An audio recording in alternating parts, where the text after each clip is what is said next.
আসসালামু আলাইকুম। এবারের বিপিএল এর একটা অন্যতম সেরা চমক ছিল নতুন ফ্র্যাঞ্চাইজ বা নতুন টিম হিসেবে নোয়াখালী এক্সপ্রেসের আবির্ভাব। এবং নোয়াখালীর যে কি পরিমাণ সাপোর্টার সেটা তো আমরা বিপিএল এর আগে আঁচ করতে পেরেছিলামই। আমরা কিন্তু দেখছিলাম যে নোয়াখালী থেকে বাসে ভর্তি করে দর্শক এবং একটা দুটো বাস না, একাধিক বাস, অনেকগুলো বাস একসাথে তারা নোয়াখালী থেকে দর্শক সিলেটে গিয়ে খেলা দেখছে। নোয়াখালীর ক্রেজটা এমনই বেশি। আমরা তো ফেসবুকে দেখি যে নোয়াখালী বিভাগ চাই, নোয়াখালী বিভাগ চাই। বিভাগ এখনো না হলেও বিপিএল এ কিন্তু নোয়াখালী দলটা রয়েছে এবং সেই ক্রেজটা ইজ ট্রিমেন্ডাস। কিন্তু নোয়াখালীর এই ক্রেজি ফ্যান বেসকে কিন্তু এখন পর্যন্ত হতাশ করেছে বিপিএল এ। অন্তত প্রথম 3টা ম্যাচের সবগুলো ম্যাচ তারা কিন্তু হেরে গেছে।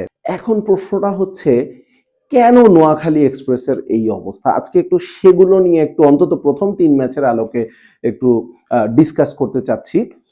আমরা যদি দেখি যে প্রথম ম্যাচ যেটা তারা ডে 1-এ খেলেছিল চট্টগ্রাম রয়্যালসের সাথে, চট্টগ্রাম রয়্যালস সেদিন 174 রান করেছিল এবং সেদিন নোয়াখালী এক্সপ্রেস 175 রান চেস করতে পারেনি।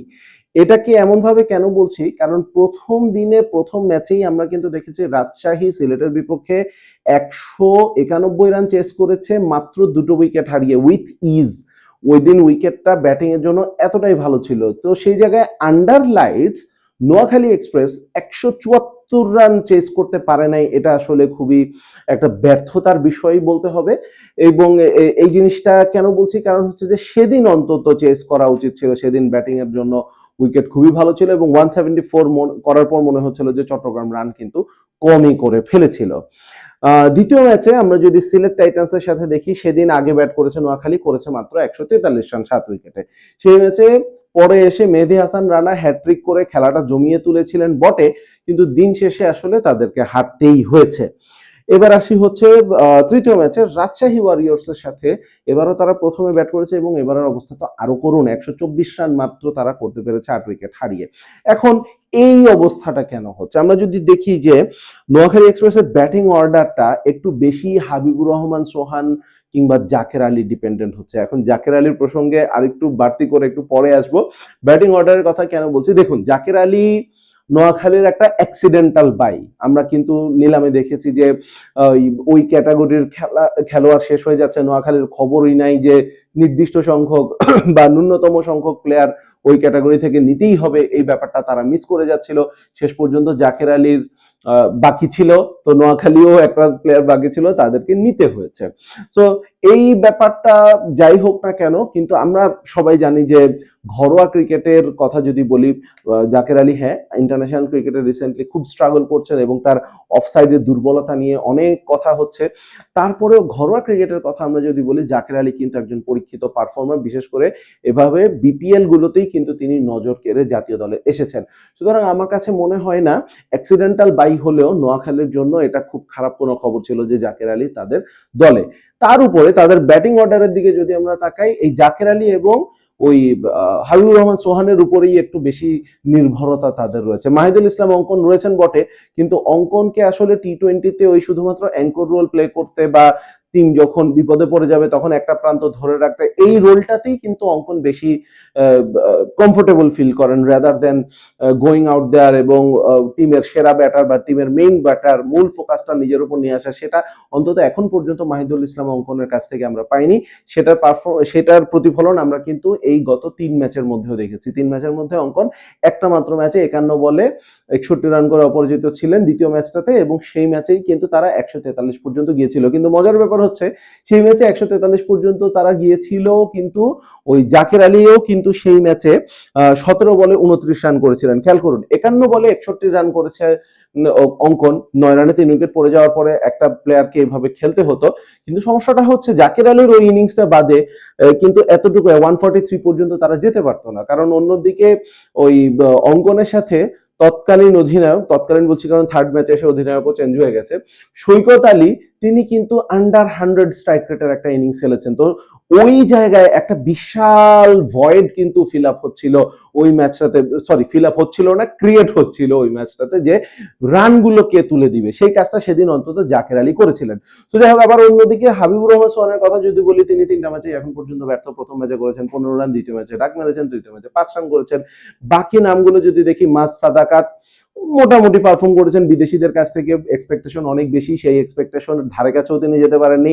সাব্বির হোসেন, সৈকত আলী নিজে, হায়দার আলী, মাহিদুল ইসলাম অঙ্কন, তাদের কথা বলছিলাম। সো সবাই ফেল করেছেন। তো আপনি যদি এই নামগুলোর দিকে তাকান, আপনি কিন্তু বুঝতে পারবেন যে কেন আমি বলছি যে হাবিবুর রহমান চৌহান এবং জাকের আলীর উপরেই একটু বেশি মাত্রায় ডিপেন্ডেন্ট হয়ে যাচ্ছে নোয়াখালী এক্সপ্রেসের ব্যাটিং লাইনআপ, যেখানে তাদের বোলিং এ কিন্তু অনেক ভালো ভালো অপশন রয়েছে।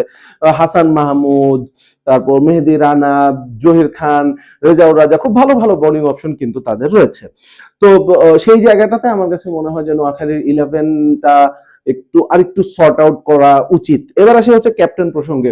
জাকের আলীর ব্যাপারে আসলে নোয়াখালী এক্সপ্রেসের এত হেট্রেড কেন, আমি এটা জানি না। হেট্রেডের কথাটা কেন বলছি, কারণ টুর্নামেন্ট শুরুর আগে কিন্তু নোয়াখালীর যেই মালিক পক্ষ ছিল, তারা কিন্তু খুবই একটা তাচ্ছিল্য ভরে বলেছিল যে না, জাকের আলীকে আমরা ক্যাপ্টেন বানাবো না।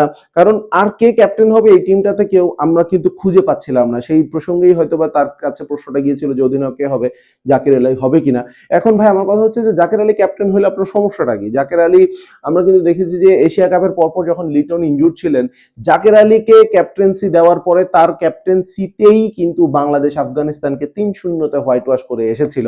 হ্যাঁ, জাকের আলীর নিজের পারফরমেন্স বা তার ব্যাটিং এর একটু দৈন্য দশা চলছে, সেটা নিয়ে ফ্যানদের মধ্যে অনেক প্রশ্ন ছিল, কিন্তু অ্যাজ এ ক্যাপ্টেন তিনি কিন্তু নিজেকে প্রুফ করেছেন। তো আমি জানি না যে জাকের আলীর ব্যাপারে এত হেট্রেড কেন, এবং আই থিঙ্ক এটাও একটা কারণ হতে পারে কিনা, জাকের আলী খুব একটা ভালো পারফর্ম করছে না। এমনিতেই তিনি কিন্তু ব্যাটিং এ অত ভালো ফর্মে নেই, তারপরে তিনি জানেন যে তার ফ্র্যাঞ্চাইজ তাকে নিয়ে খুশি না, তাকে কিনতে চায় না। মানে হচ্ছে দা আনওয়ান্টেড চাইল্ডের মতো অবস্থা হয়ে গেছে জাকের আলীর।